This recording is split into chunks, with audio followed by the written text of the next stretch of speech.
When risk assets fall and safe havens lose protection, at the same time correlation goes to 1, the final stage of panic. This is not rotation. It is correlation turning into a stampede. Liquidity is not moving. It is vanishing. The United States stock market fell. The Japanese stock market fell. Japanese bonds fell. Bitcoin fell. Even gold fell. When everything falls together, the system is losing its buffer. The Federal Reserve's reverse repo facility is nearing zero. Bank reserves have fallen to $2.8 trillion.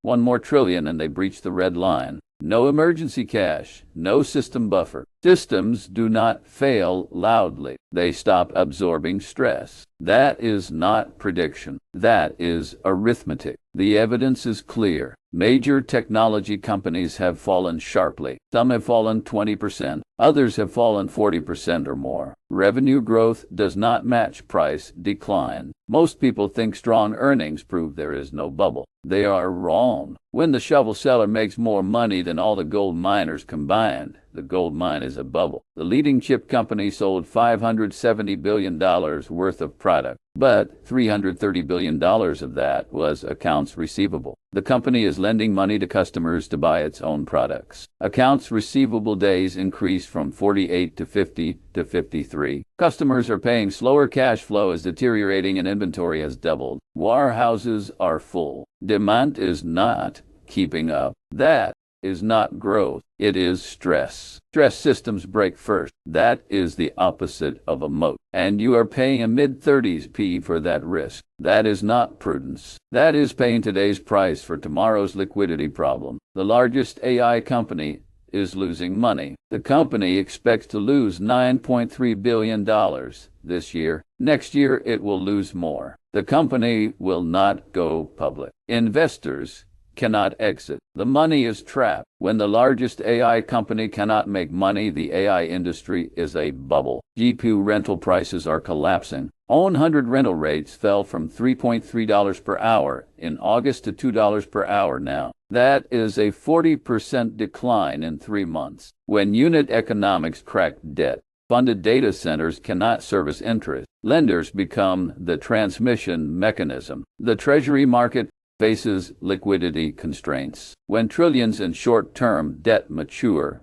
while the cash on hand is a fraction of that, the gap is arithmetic, not politic. Refinancing needs rise faster than long-duration buyers appear. Gaps like this do not negotiate. Prices reset until they clear. The causal chain is clear. Incentive mechanisms create speculative behavior. When companies can lend money to customers to buy their own product, sales look strong, but cash flow deteriorate. Inventory piles up and prices collapse. That is the cycle. The names change. The dates change. The mechanics do not. When sales depend on lending to customers, the company becomes a bank. But banks require capital. When capital requirements are ignored, the company becomes fragile. When fragility meets stress, the system breaks. That is not theory. That is history. The year 2000 internet bubble showed this. The year 2008 financial crisis showed this. The mechanics are always the same. Only the names change. Concentration creates fragility. When 7 companies hold up the entire market, the system becomes fragile. When those companies correct, the whole structure feels it. The market is not diversified. It is concentrated. Concentration is risk. Risk creates fragility. Leverage creates breaks. When companies borrow to lend to customers, the debt multiplies, the system becomes fragile, and it breaks. Debt amplifies everything. When cash flow is positive, debt amplifies returns. When cash flow is negative, debt amplifies losses. Most companies are now in the second category. Liquidity creates evaporation. When the Fed cannot borrow from its own system, liquidity dries up, prices fall, and the system breaks. The Fed's reverse repo facility is the system's emergency fund. When that fund is empty, the system has no buffer. When the system has no buffer, it breaks. Why do all assets fall together? When liquidity evaporates, everything needs cash. Passive funds sell. Margin calls Forced selling. Leveraged positions unwind. Everyone needs cash at once. Cash becomes the ultimate asset. Everything else becomes a liability. That is not rotation. That is a liquidity crisis. When passive funds sell, they sell everything. They do not pick winners. They sell the index. When margin calls hit, leveraged positions unwind. When leveraged positions unwind, everything sells. When everything sells, prices fall. When prices fall, more margin calls hit. The cycle accelerates. That is how liquidity crises work. They are self-reinforcing. They feed on themselves. The only way to stop them is to inject liquidity. But when the Fed's emergency fund is empty, there is no liquidity to inject. That is when the system breaks. Arithmetic always brings everything back to reality. The pattern is always the same. Companies lend to customer. Sales look strong. Cash flow deteriorates. Inventory builds. Prices collapse. The year 2000 internet bubble followed this pattern. Lucent Technologies lent money to customers to buy its own equipment. Accounts receivable stretched to 64 days. Inventory piled up. Then demand collapsed. The company went from $84 per share to less than 55 cents. The same mechanics are at work today. The names change.